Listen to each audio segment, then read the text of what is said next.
আসসালামু আলাইকুম ওয়া রাহমাতুল্লাহি ওয়া বারাকাতুহু। প্রিয় দর্শক, আশা করি আল্লাহর রহমতে আপনারা সকলেই ভালো আছেন। প্রিয় দর্শক, আজ আমরা আলোচনা করব শবে মিরাজ সম্পর্কে।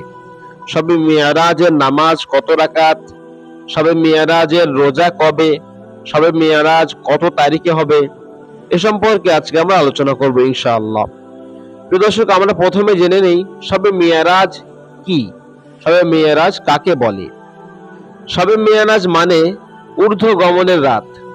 যেহেতু আল্লাহ তাআলার ডাকে সাড়া দিয়ে আল্লাহ রসুল শেষ নবী হযরত মুহাম্মদ সাল্লাল্লাহু আলাইহি ওয়াসাল্লাম এক রাতে ঊর্ধ্ব জগতে ভ্রমণ করেছিলেন, তাই সেই রাতকে শবে মিরাজ বলা হয়।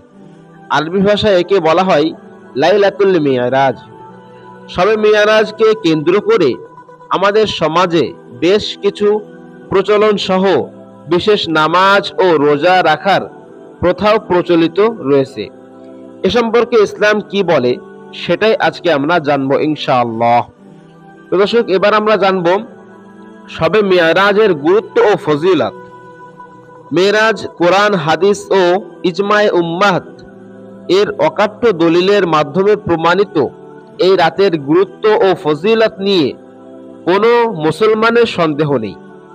এই ঘটনার পর রাসূল কারীম সাল্লাল্লাহু আলাইহি ওয়াসাল্লাম অনেক বছর সাহাবা ইকরামের মধ্যে উপস্থিত থাকা সত্ত্বেও শবে মিরাজকে কেন্দ্রিক কোনো আমলের ব্যাপারে বিশেষ হুকুম দেননি। রাসূল কারীম সাল্লাল্লাহু আলাইহি ওয়াসাল্লাম শবে মিরাজ উপলক্ষে নিজেও বিশেষ কোনো আমল করেননি। রাসূল কারীম সাল্লাল্লাহু আলাইহি ওয়াসাল্লামের তিরোধানের পর প্রায় 100 বছর সাহাবা একরাম জীবিত ছিলেন। তারা 27শে রজবকে বিশেষভাবে উদযাপন করেছেন বলে একটি ঘটনাও পাওয়া যায়নি। যে কাজ রাসূল কারীম সাল্লাল্লাহু আলাইহি ওয়াসাল্লাম করেননি, সে কাজ সাহাবা একরামও পরিহার করেছেন। সুতরাং 27শে রজব কোনো আমলকে দিনের অংশ মনে করা, সুন্নাত হিসেবে প্রতিষ্ঠা করার চেষ্টা করা হাদিস ও সুন্নাত সম্মত নয়। এটাকে বিদআত বলা হয়। শবে মিরাজ উপলক্ষে বিশেষ নামাজ আদায়ের জন্য মসজিদে সমবেত হতে দেখা যায় অনেককে। বহু নারীও এই রাতে নামাজ আদায় করার পদ্ধতি জানতে চায়। বহু মুসলমান এই রাত উপলক্ষে মিরাজের রোজা রাখতে চান, রাখার বিধান জানতে চান। অনেকেই শবে মিরাজ নামাজ বা রোজাকে বিশেষ ফজিলতপূর্ণ মনে করেন, কিন্তু এটা আসলে ভুল। নবী করিম সাল্লাল্লাহু আলাইহি ওয়াসাল্লাম শবে মিরাজ উপলক্ষে বিশেষ কোনো আমল করেননি, সাহাবা একরামও বিশেষ কোনো আমল করেননি। তাহলে আমরা বুঝতে পারলাম এটা বানোয়াট, বিদআত। এবার আমরা জানবো শবে মিরাজের নামাজ আছে কি নেই সেই সম্পর্কে আমরা আলোচনা করব ইনশাআল্লাহ। তো শবে মিরাজের নামাজ, নফল নামাজ আদায় করা ও রোজা রাখা অবশ্যই পুণ্যের কাজ, অবশ্যই ভালো কাজ, কিন্তু শবে মিরাজ উপলক্ষে কোনো নামাজ ও রোজার বিধান ইসলামী শরীয়তে নেই। তাহলে আমরা বুঝতে পারলাম শবে মিরাজ উপলক্ষে কোনো নামাজ ইসলামী শরীয়তে নেই।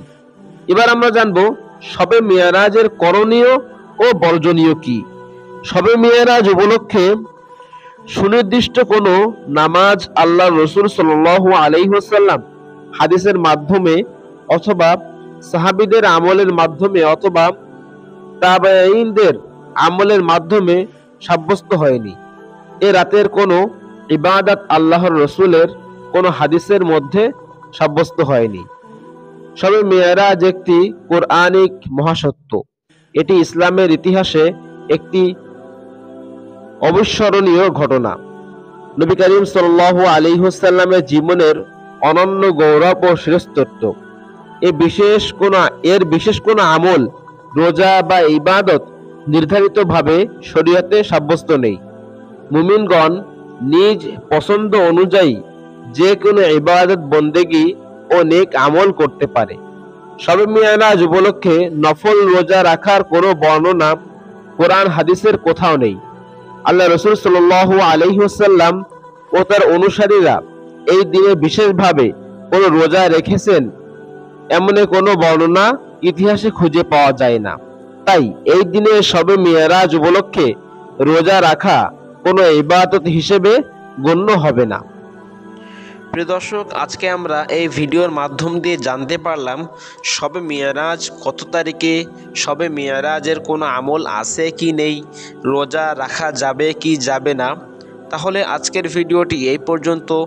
ভিডিওটি কেমন লেগেছে অবশ্যই কমেন্ট করে জানাবেন, আমাদের চ্যানেলটি সাবস্ক্রাইব করবেন। আসসালামু আলাইকুম ওয়া রাহমাতুল্লাহি ওয়া বারাকাতুহু।